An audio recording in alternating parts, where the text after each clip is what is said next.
मुंबई के घाटकोपर होर्डिंग हादसे के बाद वहां चल रहे पेट्रोल पंप के परमिट की भी जांच की जाएगी। मुंबई महानगर में किसी भी व्यवसाय के लिए बीएमसी से निर्धारित लाइसेंस जरूरी है। हालांकि जीआरपी की जमीन पर पेट्रोल पंप के निर्माण के लिए सैद्धांतिक तौर पर सहमति दी गई थी, लेकिन पेट्रोल पंप चलाने के लिए निर्धारित लाइसेंस लिया गया था या नहीं, इसकी जांच की जाएगी। आपको बता दें कि ये पेट्रोल पंप ठीक इस नोटिस बोर्ड के नीचे था और जब तूफान से ये होर्डिंग, बहुत बड़ा होर्डिंग 120 फीट बाय 120 फीट का जब गिरा तो पेट्रोल पंप उसकी चपेट में आकर दब गया।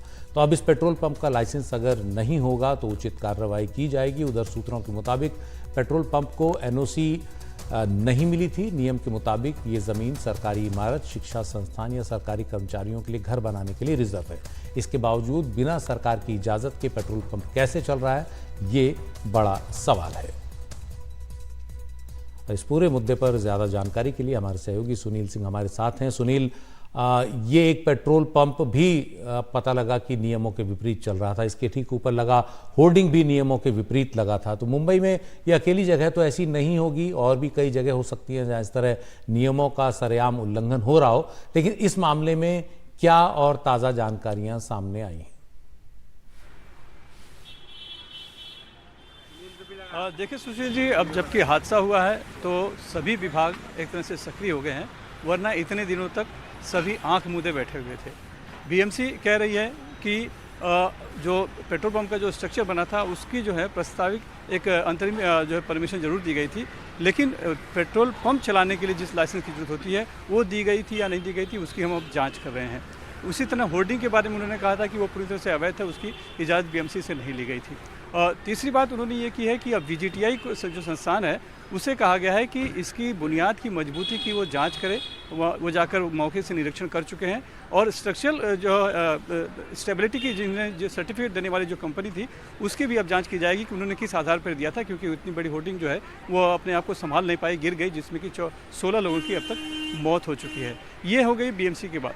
दूसरी बात है कि अब जो गृह विभाग की जो बात उभर कर आ रही है कि जो ज़मीन थी, ये ज़मीन कलेक्टर की थी, गृह विभाग को ये ज़मीन दी गई थी और इस पर जो दी गई थी इसके लिए ये जो पुलिस के जो लोग हैं, खास करके जीआरपी के, उनके घर बनाने के लिए, उनकी शिक्षा के लिए ये ज़मीन का अलॉट किया गया था। इस पर कोई कॉमर्शियल एक्टिविटी नहीं की जा सकती थी, लेकिन पेट्रोल पंप और होर्डिंग के जरिए उस पर कॉमर्शियल एक्टिविटी की जा रही थी, वो भी बिना रेवेन्यू विभाग की एनओसी लिए हुए। ये मामला उभर कर सामने आया है। अब रेवेन्यू विभाग ने जो नोटिस पहले भेजी थी, जो जानकारी, उसको भी किया गया है और अब डीजी के स्तर पर एक जांच, डीजी ने एक जांच का आदेश भी दे दिया है गृह विभाग की तरफ से कि ये सब कैसे हुआ, इसके पीछे कौन कौन है। तो इसमें देखिए जो नाम उभर कर आ रहा है वो तत्कालीन जो मुंबई रेलवे पुलिस के कमिश्नर थे कैसर खालिद, उनका नाम आ रहा है, क्योंकि उन्होंने ही पेट्रोल पंप को भी इजाज़त दी थी अपने रहते जब वो मुंबई रेलवे के कमिश्नर थे, और उन्होंने ही होर्डिंग की भी इजाज़त दी थी। तो वो कहीं ना कहीं सवालों के घेरे में है और भी कई अनियमितताएं इस पूरे मामले में बढ़ती गई हैं। अब सब कुछ सामने उभर कर आ रहा है धीरे धीरे, तो बहुत कुछ उभर कर सामने आएगा। मैंने कोशिश की थी कि कैसर खालिद से मैं संपर्क कर सकूं, मैंने फ़ोन किया लेकिन उन्होंने फ़ोन नहीं उठाया। मैंने उन्हें मैसेज भी रखा है लेकिन कोई जवाब नहीं मिला है। दरअसल इस पूरे मामले में कोई घिरते हुए दिख रहा है।